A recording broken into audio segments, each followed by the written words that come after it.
Okay, you knew this movie was going to be epic. I knew this movie was going to be epic. Now let's talk about it.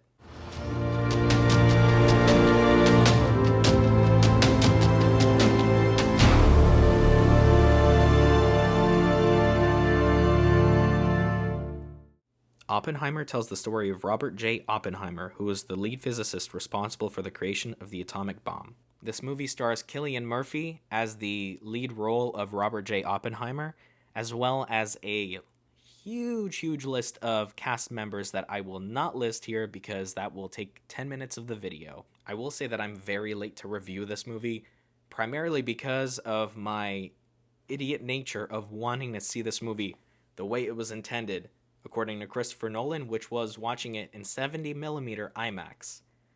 For a lot of people that don't know, there are a million IMAX theaters out there, but there are only 19 in the US that show it in 70mm.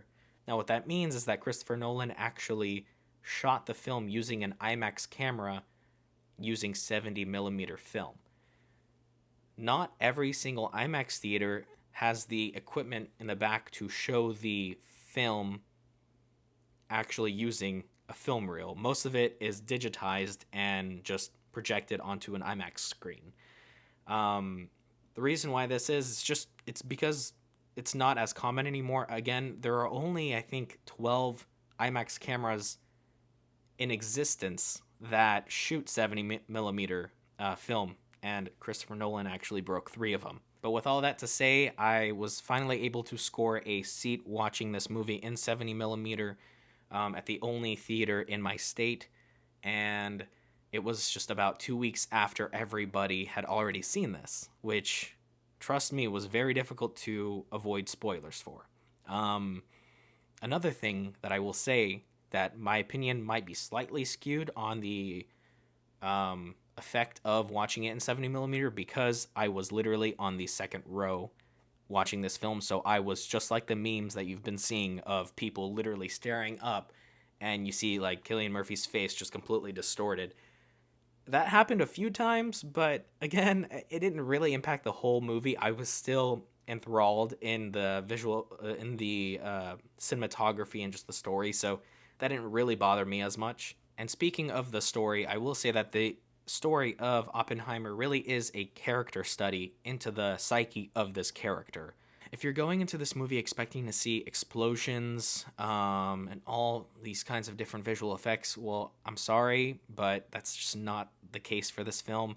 I will say, though, that there are explosions in it, but that's not why you should see the film. When the explosions do happen, they look pretty freaking cool. The film is also clocking in at about 3 hours long.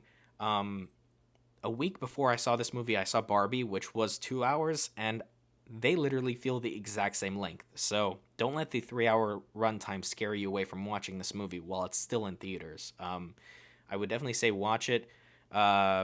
Maybe don't drink like a big gulp before you go see this movie. But it's very informative in the way it tells the story. So there's constantly something happening. You're constantly engaged. I couldn't find a good spot if you did need to use the restroom during those 3 hours. I couldn't find a spot where you could just up and leave and not get impacted by the story. So I'm sorry to be the bearer of bad news there. Another captivating aspect of this movie was the score, so the music. I believe the composer for this was Ludwig Göransson, who has done a few other projects for Christopher Nolan in the past.